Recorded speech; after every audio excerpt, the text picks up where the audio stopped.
Hello and welcome to the EV Life podcast, where we're keeping you up to speed on all things EV.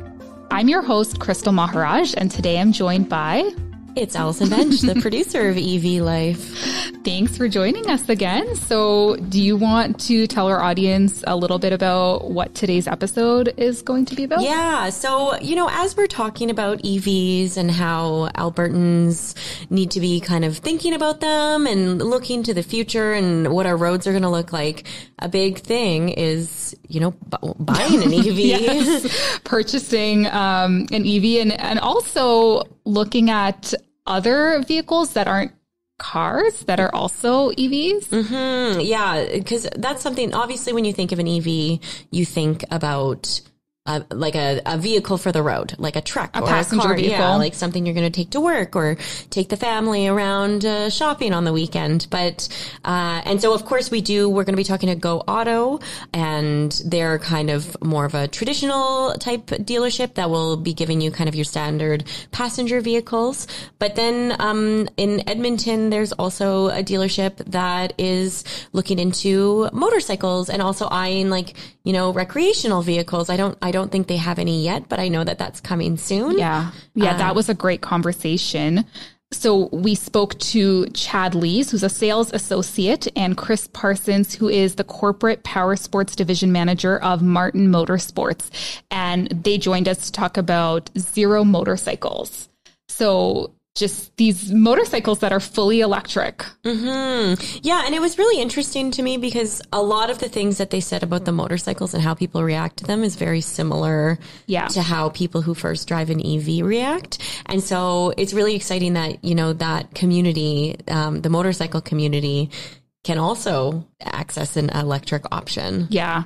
So that conversation is coming up, and it's a great insight into looking at other vehicles that are electric and then, what's to come for recreational vehicle use. And right now we'll be talking to Phil Abrams, who's the president of Go Auto. So Allison kind of talked a little bit about what that interview will be like. But yeah. We're going to get into kind of how it is for consumers. Like if you're right now thinking about buying an EV, like what kind of do you have to think about with supply? Right. Because it's a big concern for people is the long wait times, right? Like I know even like a year ago, people were they were putting themselves down on a wait list for 2 years. So, Phil is going to share a little bit about what the situation is like now in Alberta if you're looking to buy an EV right away. Mm-hmm. And we'll also touch on kind of the government mandates that are coming and how dealerships are preparing for those and making sure they're ready to answer all the questions that people shopping for a new vehicle have. And now let's listen to that interview with Phil Abram, the president of Go Auto.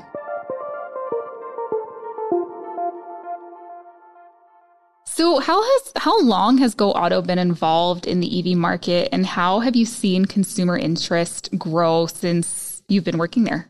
EVs have kind of been around for quite some time, but really, only mainstream in the last 5 years or so, kind of when Tesla really came on board. Before that, we've had everything from, hybrids, and they've existed for a long, long time.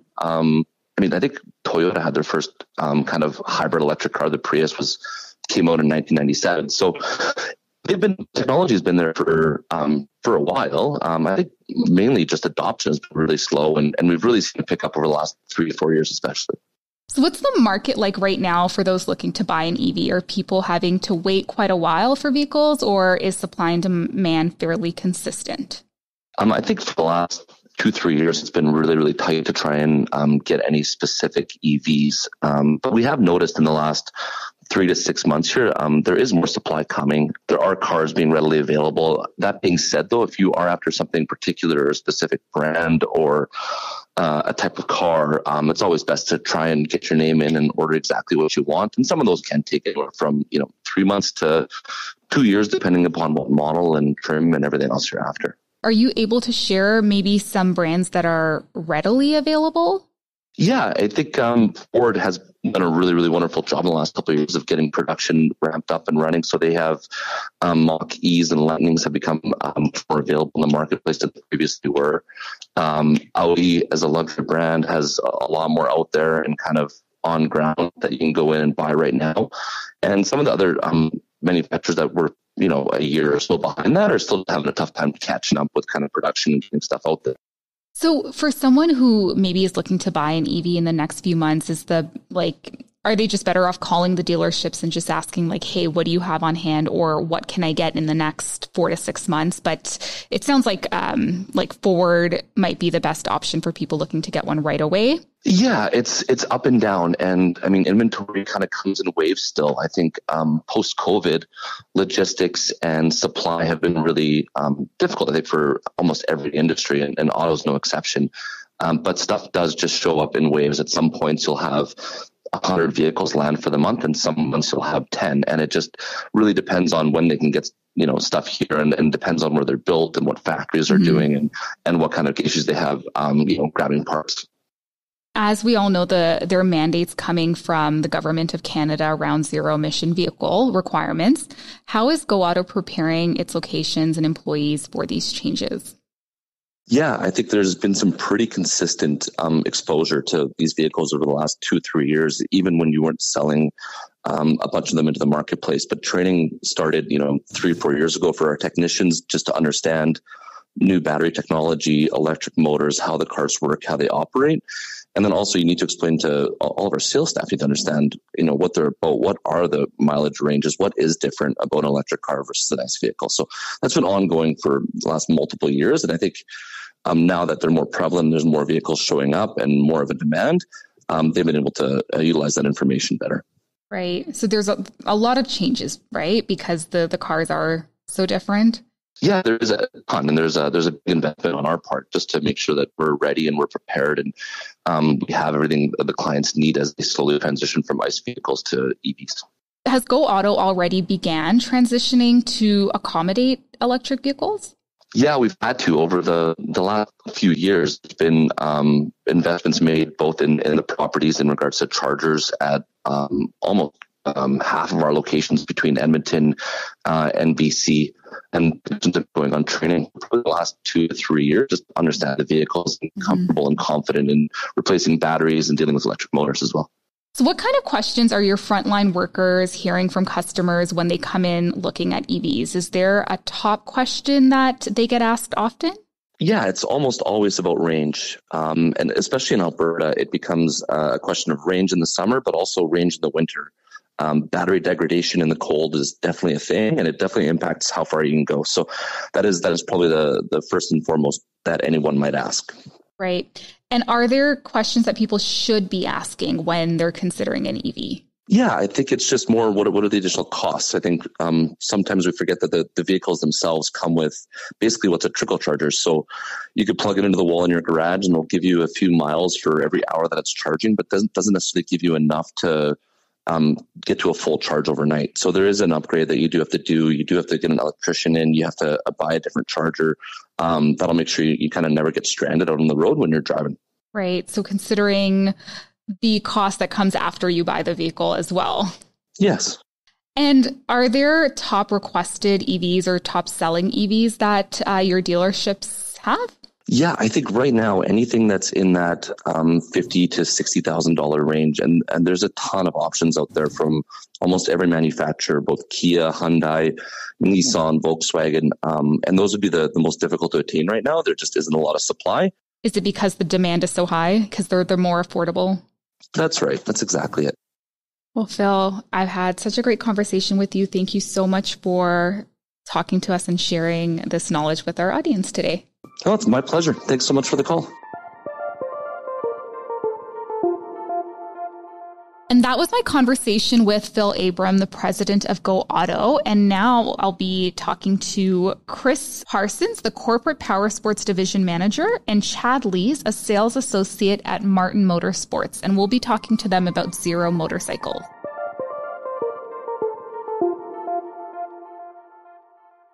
Hi, Chad and Chris. Thank you for joining us on the EV Life podcast.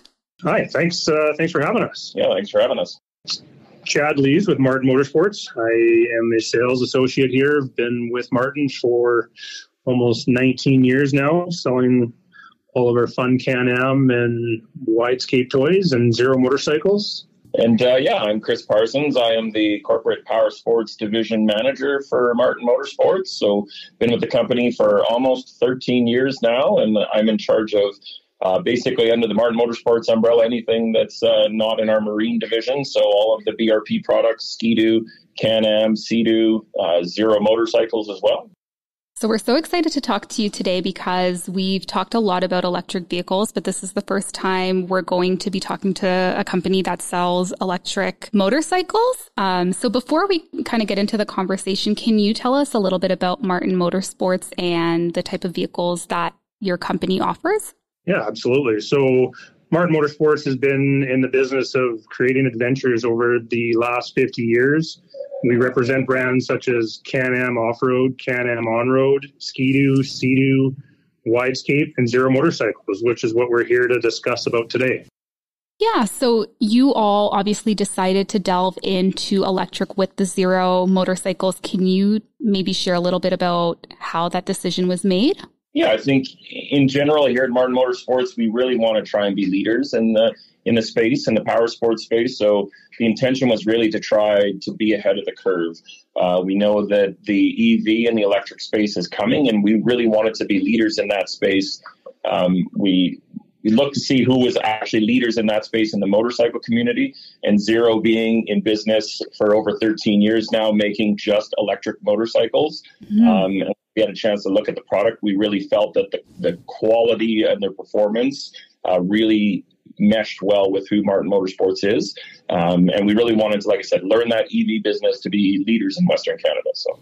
Yeah, I was surprised to hear that Zero motorcycles has been around for so long. Can you tell us a little bit more about them? Like how many models, EV models, do they offer for motorcycles? And is it just motorcycles right now?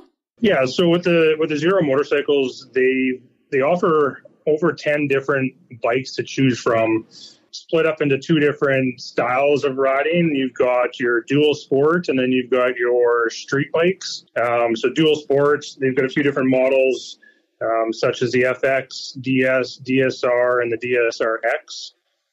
Both like these bikes will be more kind of on-road and off-road. And then they've also got their full-out street bikes, FXS, FXE, S, SR, SRF, and SRS.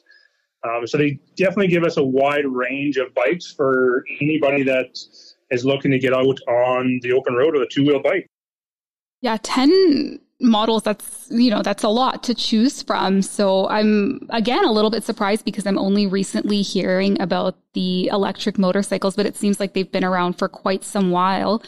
But for our listeners who drive, traditional ICE motorcycle, can you tell us the main difference between those and the Zero motorcycles, or is it very similar? Yeah, I would say the biggest thing that probably anyone who's even jumped in a EV automobile, it's that instant torque. It's there. So performance-wise, always at your fingertips. The throttle response and how quiet they are would be the initial wow factor off that bike.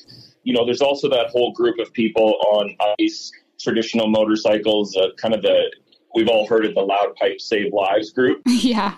But riding a Zero can make an argument directly against that. And now it's going to sound a little cheesy, but you almost gain another sense while riding a Zero electric motorcycle. Other than the wind noise, you're hearing everything around you. And it's honestly almost overwhelming the first time you ride a Zero, being out on the road, hearing everything around you, from people braking hard, acceleration, tire noise, every little thing you hear. It's pretty cool. So it's quite a different experience. Yeah, and I would say the biggest difference too, as far as even maintenance and everything else on our Zeros, a traditional ICE internal combustion motorcycle would have over 1,000 moving components, where a Zero electric motorcycle would have less than 40. So That is a significant difference. So very similar to ICE vehicles and EVs, right? Because that's one of the biggest difference that people tell us is there are fewer moving parts on EVs in general, and so there's less maintenance. Yeah, so the nice thing with the electric motorcycles is, you said less maintenance. So we don't have fuel to worry about. You don't have to worry about spark plugs. There's no oil, gearless accelerations. There's way less things to worry about with the electric motorcycles over your typical bike on the road. And is it charged similar to like how you would charge your EV? Yeah, so there's a couple different ways. A lot of our bikes have level 2 charging.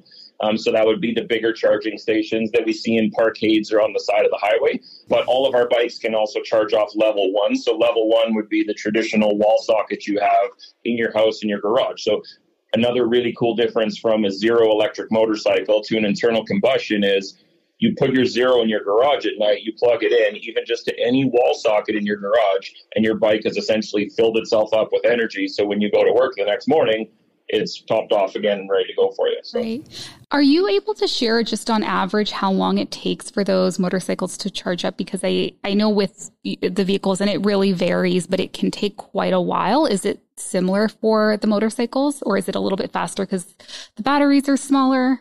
Yeah, I think when we talk about level 1 or level 2 charging, that's really where the difference comes. Mm-hmm. You know, for level 2 charging with a high amperage charge station, you could be as little as 45 minutes if the bike was dead, 15 minutes if the bike only had used 25% of its state of charge. If you're going home and you're plugging it in just to a conventional wall plug, it could take up to 8 hours if it was completely dead. But if you rode to work, you could just plug it in. Lots of places of employment have a spot where you could plug in your block heater on your traditional vehicle. That's what's cool about a zero. Because it is such a smaller battery, it's such a lighter vehicle, it doesn't need the big charge like the automobiles do. We can just plug into any wall socket anywhere. So. Right. And I'm curious, what has interest been like in these motorcycles? So far, it's been great. We do a bunch of demo rides throughout the year and a lot of different events, and I don't think we've had really any sort of negative feedback. In fact, we're doing our demo days right now, today and tomorrow at the West End location, and getting guys out on rides. So we've had fantastic feedback so far. And if our listeners wanted to come to one of your demo rides, do they just look you up on the website? How would they find out about those? Yeah, website, martinmotorsports.ca. All of our social media channels, we do several demo events throughout the summer, and we do a really good job posting and getting awareness on those. Or more specifically, if someone is really keen on riding a zero motorcycle, what we can do is they can call anyone in the Power Sports sales team at either our West Edmonton or South Edmonton location to book a one-on-one demo ride, and we get to go out. We get paid to play, so we can take them out on the road and go for a ride and let other people experience these electric motorcycles. Not a bad gig, right? Not a bad gig, yeah. So we've talked a lot about the motorcycles. Are there any plans to bring in other type of EVs at the dealership, or do those already exist? Yeah, our main power sports partner would be BRP, which we've all heard of them. Can-Am is a brand right now that makes our three-wheel Can-Am Spider and Riker, which is an on-road classified as a motorcycle with three wheels. But Can-Am is going to be releasing their own two-wheel electric motorcycle. So we really wanted to make sure that we're going to be the go-to for electric motorcycles and electric non-traditional vehicles in Western Canada. BRP also plans to expand their offering through their entire lineup. So within the next 5 years, we're going to see an electric Sea-Doo watercraft, electric Can-Am off-road ATV or a side-by-side, and even this last winter, they released an electric snowmobile as well. So they're really expanding their electric offering through their power sports categories. That's incredible. And as you mentioned, you know, if our listeners, when those vehicles come out, they can find them at your dealership. So I know you kind of already mentioned this, but can you just share with our listeners where your dealership is located and how they can find you? Yeah, so, I mean, the easiest way would be martinmotorsports.ca.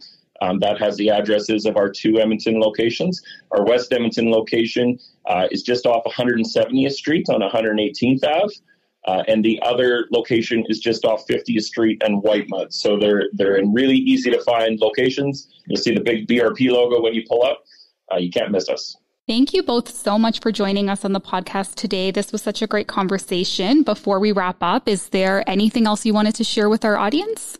No, like I said, I think that it's important for people to get out there and really try and experience electric. But there's a lot of misconceptions when it comes to EVs and electric vehicles. So I would obviously encourage anyone to come down, come talk to us. Get out there. If you have your motorcycle license, bring down your gear. Let's go out. Let's experience electric, because it truly is. It's a really good fit for electric, especially up here. Performance, maintenance, everything else. It's a lot of fun. Thank you both so much. So, Allison, what did you think of those interviews? I mean, I enjoyed every second of both of them. Good. I hope you would say that. Yeah, I think those were great interviews.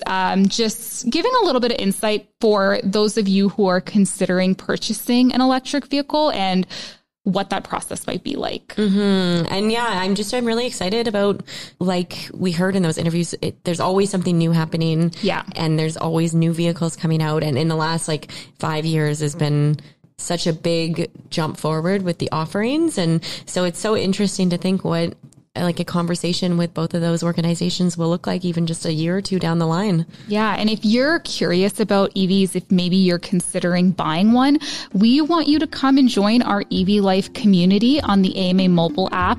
You can ask all your questions, connect with people who already own EVs, and find out what their experience has been like as a EV driver and owner in Alberta. And we want to connect with you. So make sure you download the AMA mobile app and join the EV Life group. And we'll talk to you in the next episode.